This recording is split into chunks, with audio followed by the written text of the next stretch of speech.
It's metabolic switching. And you hear about people hitting the wall. And that's when they run out of glucose energy and they've never trained their body to switch over to fat energy because they've always been eating.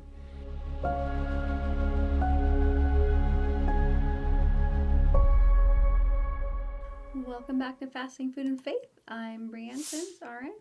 I'm Dr. Sam Sims, nurse anesthesiologist. And we are back with our series on overcoming common fasting struggles. And this week we are talking about the lag, or low energy, sleep, and libido. All of those things can be affected with fasting. Mm-hmm.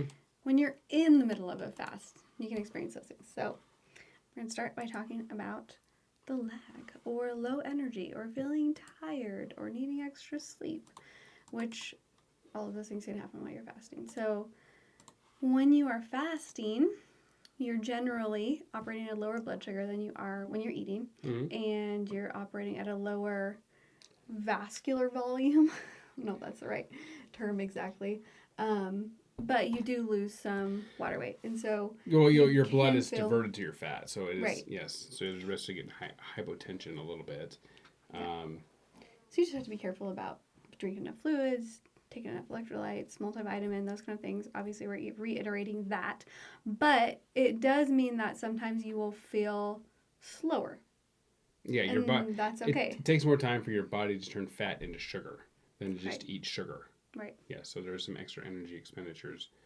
It takes time to get that energy out. Right. But it is, for the most part, it's an endless supply of energy.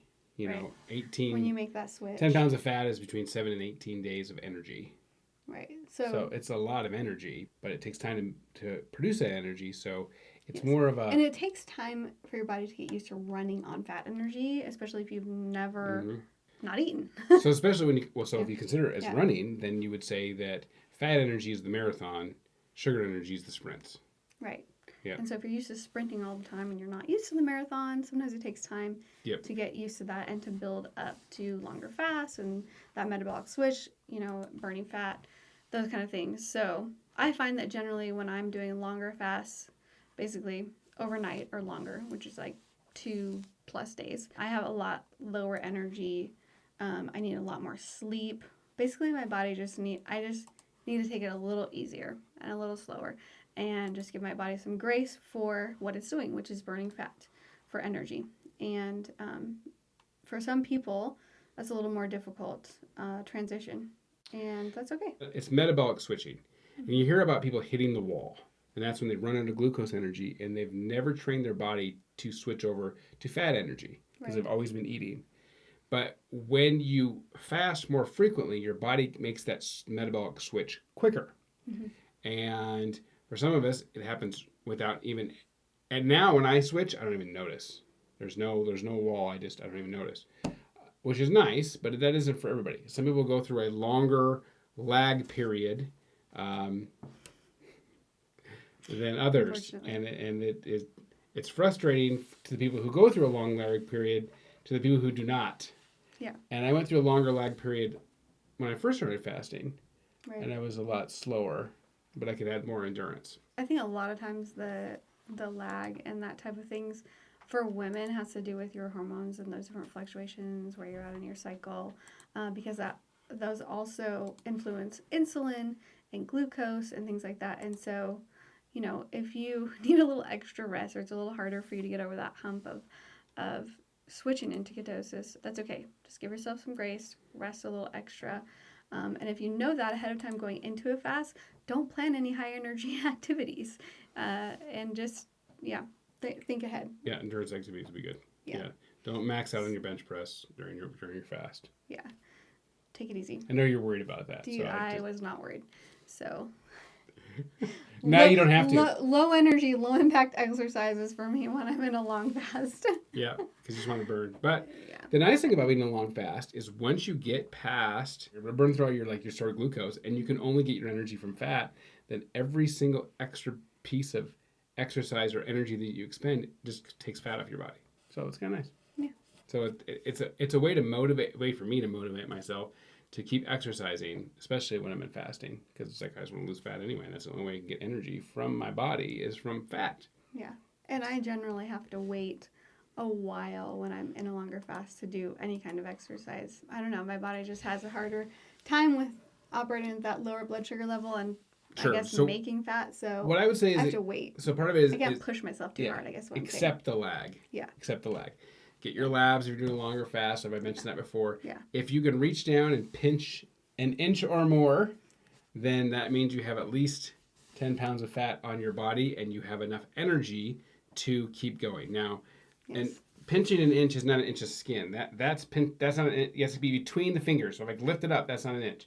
But if I pinched, if it was fat and I pinch it like that, that would be an inch of fat. No, that's not fat right there. But the thing is, reach down in your problem area and pinch it. And if you got at least an inch in between your fingers, then you have enough energy to keep going. Now, you may not feel like keep going, or you don't want to keep going, or you don't feel well, then stop fasting. You can always go right back to it. But you do have enough energy. So part of it is accepting the lag, making sure you stay hydrated. Because you can still pinch an inch and be completely hydrated and get yourself in a lot of trouble. So make sure you stay hydrated, take your multivitamins, take your electrolytes, check your lab work on long fast, and pinch an inch to motivate yourself. Let's talk about sleep. Because fasting can affect your sleep. Yes, it can. In sometimes negative ways and mostly positive ways. Right. So this is one of those interesting things where the research will say, because they look at research over a longer period of time, and they'll say it actually helps your sleep. It improves your sleep quality. Yes. But people who go through fasting, and they're like, especially when they start doing it, or they're like, it's not improving mine. I'm getting up, I can't sleep as well. I have, I'm struggling. Early or in the middle of the night. So one of the things they did was, intermittent fasting with Ramadan is basically like, 16-8, basically, and so they eat when the sun's up, or they don't eat when the sun's up, and when the sun's down, they're able to consume food. So they do this 16-8, but maybe more of an 8-16, but they go through a period of time when they're not eating. And they find that their fasting, in those shorter fasts, they decrease the rapid eye movement of their sleep. So there is that phase is decreased, and that's a lot of times where people get extra rest. But the other parts of their phases aren't affected. So those stages aren't affected, and they don't have increase in daytime sleepiness. So their REM is affected in what I would say like shorter fasts. Short fast, yeah. So, and I think that's what most people are experiencing, or when they're new to fasting. But again, Ramadan's over a month. So by the end of the month, they're like, I'm not really feeling, their body's adjusted to it. A study where they did a longer fast, they did 15 individuals, and they did a 7-day fast. And they tested how their sleep was before. They did set for 3 days, and then they did a 7-day fast, and then they did 3 days of eating afterwards. They did a 13-day study, tested the data before, during the fast, and after. And what they found was that it improved daytime performance during the periods of food deprivation, and it was beneficial for their sleep. Fasting induced an increase in global quality of sleep, daytime concentration, vigor, and emotional balance. But now, which is amazing. Which is amazing, right? So it actually helped all these things. They had increased vigor and emotional balance, and they didn't have any food for 7 days. You're like, I would kill someone if I didn't have food for 7 days. It's like, actually, they were more emotionally balanced. And they had increased daytime concentration. Now, we know there's some reasons for that. But in the short term, yes, a lot of people report that it bothers them to sleep. If you keep at it, it does tend to show, that data shows, does improve and will improve your sleep. Right, in the long run. In the long run. Sleep is improved through fasting. Yes. And one of the reasons for that is that it resets your hormone and your cortisol. Yeah, your hormones get reset in a lot of ways. So it improves those. So what happens so one of the things, but you may wake up earlier. That's the other thing. Yeah. And that's one of the things that we find. That you get a surge of human growth hormone, norepinephrine, and cortisol early in the morning. And with that surge... That's what wakes you up. That's what wakes you up. Yeah, norepinephrine wakes you up. Cortisol is for sugar, energy in your body. And human growth hormone, preserve your muscle mass. So it says, wake up. And I think the reason why is because if you've been fasting, your body's like, look, the people that fasted and survived were your ancestors who did not know when they were going to get their next meal. So they had to be able to go several days without food because they didn't know when they were going to get their next meal. But they also had to make sure they didn't miss the opportunity to get the next meal. And so it would wake you up, especially if you hadn't eaten, and said, hey, you better get out there and make sure you forage. You better go out there and make sure you hear whether that rabbit's running through the weeds. So they would get up early for that. Right. But you would tap into your fat as an energy resource. Norepinephrine helps you burn fat too. So human growth hormone helps you burn fat. Yeah. So there's a reason behind all these things that happen in your body when you're fasting. So if you're someone who has trouble getting up in the morning, fasting will help you wake up in the morning. Yep. And it will definitely help you be tired in the evening and sleep better. So one of the things they didn't mention is when these people actually, if it adjusted when they woke up. Now there is some evidence that it does help with your circadian rhythm, and that's where we get the cortisol, norepinephrine, and the human growth hormone. And you will tend to wake up a little earlier. But daytime concentration, increased vigor, and increased emotional balance. Which is amazing. Yeah. We're going to take a quick moment and share with you how we got started and some free resources that are available to you. We want to tell you how we became fasting experts. We tried to lose weight all the ways it told you to for over 10 years and just stayed heavy and didn't get healthier and got frustrated and got sick of it. And then she told me about fasting and I said, no way. And then we did it and it was so successful that now we teach people how to do it. Yeah. We learned a lot of things, learned a lot of research, and I have to be proven that it's right, and I did prove it was right, and so now I can help you, Brianne can help you, and we can help you be successful. We have a website called kingdomfasting.com. That's where you can link to our podcast. You can get our free 5-day challenge to fast for your first time. You can get calendars, and you get a jumpstart guide. And if you still have more questions, you can reach out to us, and we will meet with you. And you can schedule an in-person meeting or a video chat at the bottom of our page, Schedule Me. So let's talk about libido when you were fasting. What a fun thing to talk about. Well, people don't talk about it very much. They don't. And it is affected by fasting. It is affected by fasting. And so what we're going to talk about is they studied this with men and women, and some researchers will say, well, fasting increases your testosterone, or fasting decreases your testosterone, or fasting increases your estrogen, or fasting decreases your estrogen. And so you kind of have to look at what are they actually studying, and who are they studying, and how long are they fasting. So the studies that say that it decreases your testosterone were done on young men, and they were done on time-restricted feeding, which is basically 16/8. Basically skipped breakfast, ate lunch. And they show in that situation, they did decrease their testosterone over those short fasts. Okay? They did another study with women where these were obese women, so now these are young, lean men, and they did obese women, who are most people who are obese are most likely the ones that are going to fast anyway. And they did what's called a 5-2. And what 5-2 is basically ate regular during the week, Monday through Friday, and Saturday and Sunday they ate like between 300 and 500 calories. So a fast mimicking.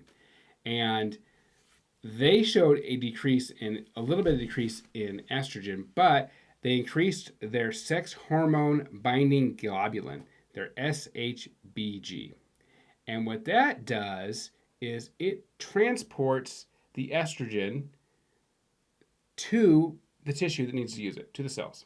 Or in men, it transports the testosterone to the tissue that needs to use it. And so in the women's study was completely different and increased this SBHBG, because it basically did 2 days, almost 48 hours of fasting. Mm-hmm. And the men did short periods of fasting, but their SHBG did not change. So they're still able to get whatever testosterone they have was actually being able to deliver to their cells. Their strength didn't change. Their physical ability didn't change. So it's possible that the reason why their testosterone was lower in their bloodstream is because all of that was still getting transported to their cells that needed to use it because they're physically active. Mm-hmm. So these are the short-term studies. And some people point to these studies. But I did a long fast. And when we look at longer fasts, we show that testosterone actually goes up. Yeah. And so in my 40-day fast, my testosterone went through the roof. Yeah. So testosterone does go up. But what's this thing with libido?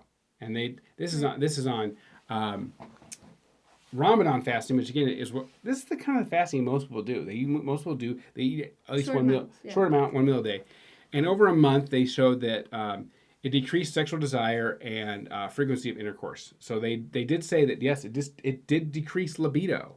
Right, when you're in the middle of a fast. When you're in the fast, it does decrease libido. It can decrease libido, even if your testosterone stays the same, even if it goes up. So why is that? Right. And the answer is we don't know. There's no research on that. So when there's no research on that, then you have to result in what they call expert opinion or dogma. Dogma means deeply rooted in opinion. That's what it means. So if there's no empirical data, okay, then you have to resort to dogma. And so my favorite quote is, in the lack of empirical evidence, dogma will suffice. Okay, so if we don't have any empirical evidence, we have to go to opinion. So I'm going to give you, that's my quote. And so, quote by Dr. Sam Sims, or only the lack of empirical data will dogma suffice. That's probably a better way. That's my other way to say it. So only the lack of empirical data will dogma suffice. So we're don't have empirical data, so now dogma's okay. Okay, I'm going to give you my deeply rooted opinion on the matter. All right, so here's what I think. I think when you're in a situation of food scarcity, which we create by fasting, which our ancestors had, which they didn't create, right. Your body is saying, look, we don't have enough food in our environment right now, or we're not getting enough food in our environment right now to then have an increase in population. Right. And if we can't get enough food for ourselves, then if we increase the population, then we don't have enough food for them either.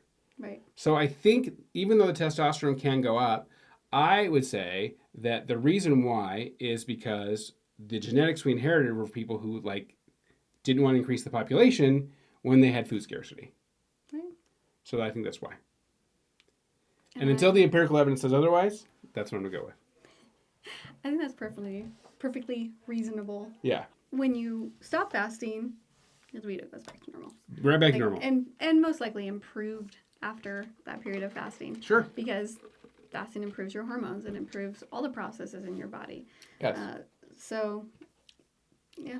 There's reason to believe that fasting could improve your libido, improve your hormones, improve your sleep. And I'm going to say this one thing, especially with women. Okay, this is true with women, where they find that fasting. Women who sometimes struggle to get across the finish line have an easier time getting across the finish line after they fasted. Yes. So there is, research on that. So yes, that is true. Which we're not going to go into more of that, but there you go. Yeah. You know, that's all the tea. So hopefully if you're listening to this, you're married. So anyways, there's a lot of good things that can come out of fasting. Yes. So if this episode was helpful for you in any way, we hope that you'll share it with your friends and family with that caveat. Hopefully they're married. Yeah. Anyway, thanks for being here and thanks for listening. Happy fasting.